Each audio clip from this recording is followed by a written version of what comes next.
కార్తీక మాసం ప్రారంభం. అయ్యప్ప స్వామి దీక్ష తీసుకున్న స్వాములకు సద్ది ప్రారంభం.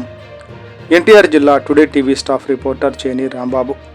పెనుగంచిప్రోలు గ్రామంలోని ఈ రోజున స్థానిక శ్రీ రుక్మిణి సత్యభామ సమేత శ్రీ వేణుగోపాల స్వామి దేవాలయం నందు భక్తుల సహకారంతో అయ్యప్ప సేవా సమితి ఆధ్వర్యంలో గడిచిన 12 సంవత్సరాలుగా నిర్వహిస్తున్న అయ్యప్ప దీక్షా స్వాములకు ఏర్పాటు చేసే సద్ది కార్యక్రమాన్ని బుధవారం అయ్యప్ప సేవా సమితి అధ్యక్షులు వాసిరెడ్డి బెనర్జీ, నిర్వాహకులు గింజుపల్లి వెంకటేశ్వరరావు, ఆలయ వంశ పారంపర్య ధర్మకర్త కొమరగిరి రఘు రామారావు, గజ్జి కృష్ణమూర్తి, రేగండ్ల రవి కమిటీ వారు ప్రారంభించారు.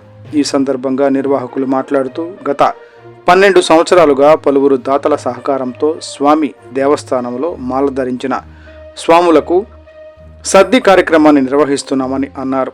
అలాగే దీక్షా స్వాములకు సద్ది వండేందుకు కావలసిన వంట పాత్రలను సుమారు ₹1,00,000 వ్యయంతో గ్రామానికి చెందిన గుగులోతు స్వామి, నాగమణి దంపతులు విరాళంగా అందజేశారని తెలిపారు. ఈ కార్యక్రమంలో అధిక సంఖ్యలో స్వాములు పాల్గొని సద్ది కార్యక్రమాన్ని విజయవంతం చేశారు.